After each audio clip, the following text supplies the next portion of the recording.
Dito tayo sa area mga katiits na matagal daw na namalagi ang mga Hapon dito. At tingnan nyo ang area mga katiits. Napakalayo ng tanaw natin. Napakalayo ng makikita mga katiits. Ito ang paborito mga katiits na kampuhan ng mga Hapon. Matagal daw na malagi ang mga Hapon dito. At dito ako nagtataka mga katiits dahil may bullfrog. At dito mga katiits walang bato, maliban lang dito bullfrog mga katiits na bato, butig na bato at may halong siminto. Tingnan natin mga katiits, close up natin sana maklaro ninyo. Yan, may mga graba mga katiits, siminto. Kaya para sa akin mga katiits, ito ay muhon sa area. Yan ang bullfrog. Kapag bullfrog mga katiits ang makikita ninyo, ang ibig sabihin mga katiits, doon tayo sa creek o sa mga ilog maghanap ng mga karagdagang marker. Kaya tingnan natin ang nakaukit dito mga katiits. Yan mga katiits, triangle. At may kanal patungo dito.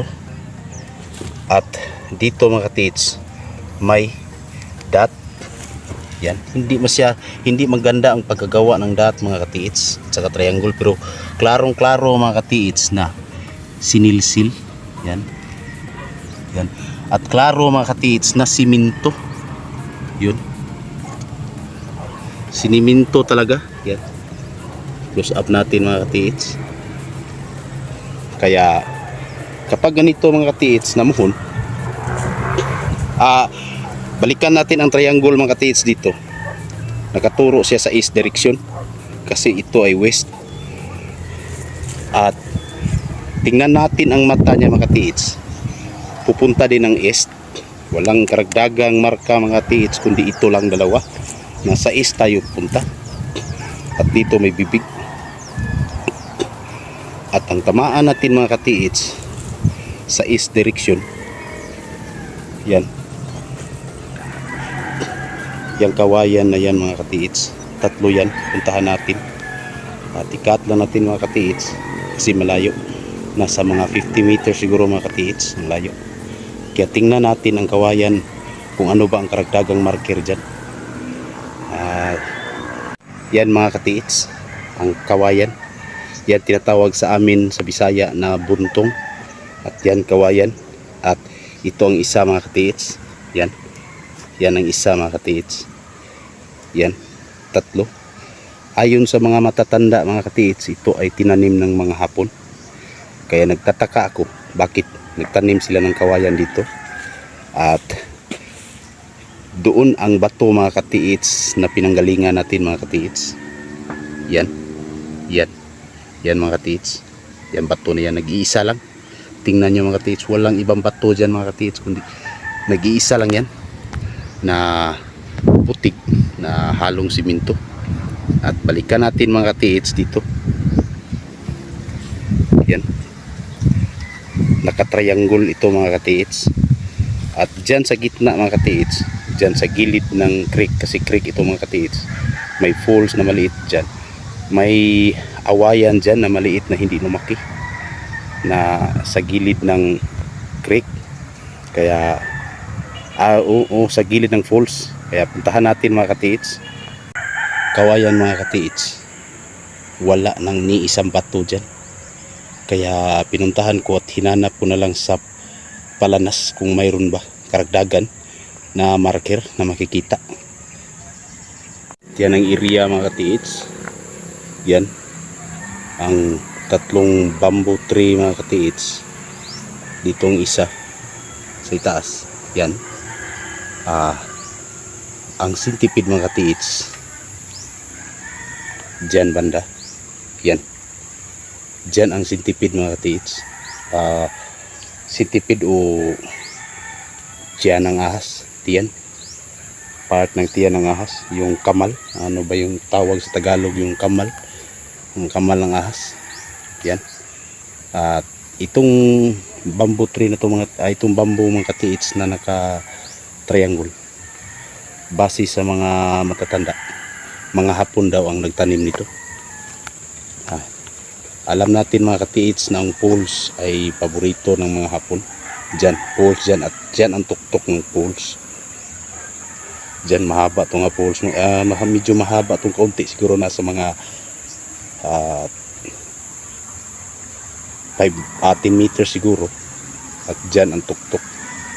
Hindi naman to matarik mga katiits, medyo slide ng kaunti, hindi matarik na poles. Yan mga katiits. Yan. At dyan pala mga katiits ang puno dito banda, ang puno ng awayan mga katiits, mismo sa gitna. Kaya napakagandang pakasit up ng mga Hapon mga katiits. Sa tingin ko mga katiits, kasi paakyat dyan banda dyan.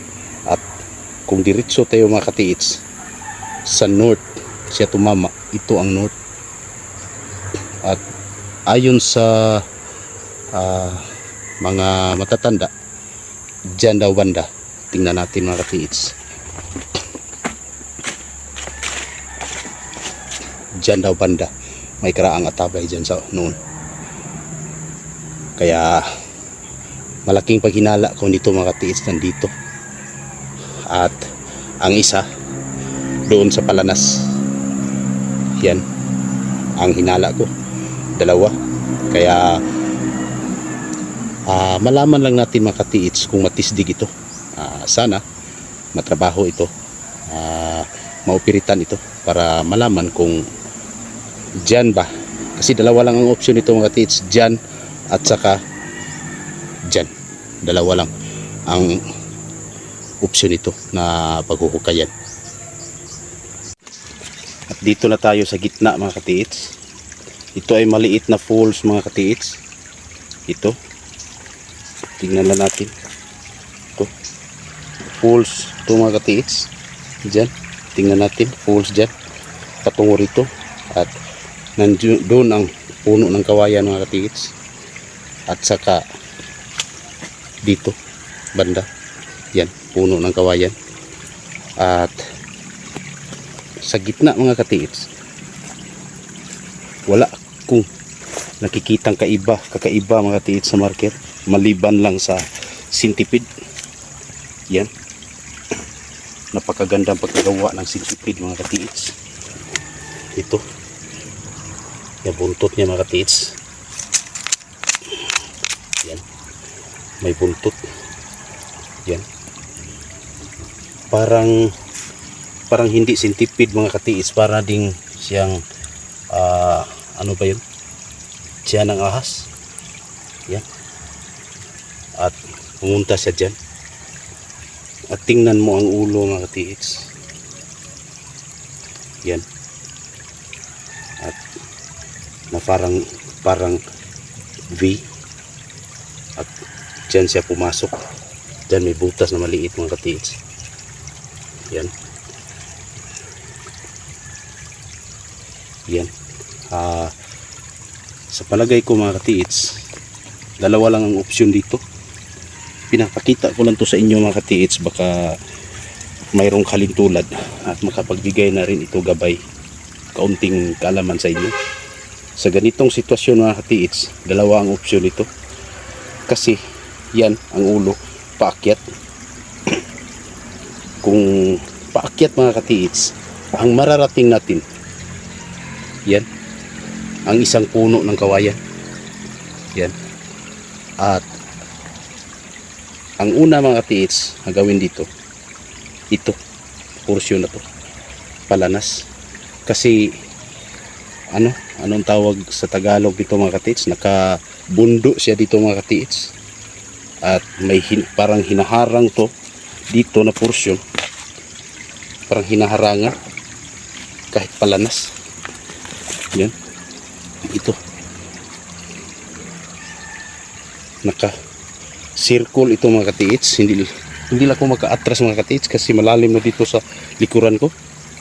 Yan, para sa akin ito mas mabuti itong bagbagin, tingnan. mga 1 feet lang para makita kung ano ang nasa ilalim, kasi may hinala ako dito mga katiits na ito ang unang spot. Napakaganda ang pagkagawa mga katiits, tingnan nyo, para talagang tiyan ng ahas. Yan, at umakyat siya mga katiits. Kung susundan natin, akyat siya, doon siya sa puno ng kawayan. Kaya sana mga katiits, sa ganitong sistema mga katiits, dubli ingat tayo, kasi ito ay poison mga katiits. Poison ito kapag ganito. At nagtataka lang ako dito mga katiits, kasi tanim ng mga hapon, naka-triangle pa ang bamboo dito. May ibig talaga silang ipahiwatig. Tingnan natin mga katiits ang bato mga katiits. Dito iba, dalawian kasi ng tubig, at dito pinabundok para lumihis ang tubig dito, para hindi ito tamaan. Yan. At sana mga katiits, itong video ko na ito kapagbigay gabay sa inyo mga katiits. By the way mga katiits, ang bullfrog na marker mga katiits, ang hanapin natin ay ang creek talaga, mga matubig na area, o di kaya'y sa mga bukal. Kapag bullfrog ang katulad din sa mga fish marker mga katiits, isda na kapag isda nabubuhay yan sa tubig, ganon din ang bullfrog. Kahit mabubuhay sila sa lupa, pero sa tubig din sila, hahanap din sila ng tubig, kasi doon sila mangingitlog.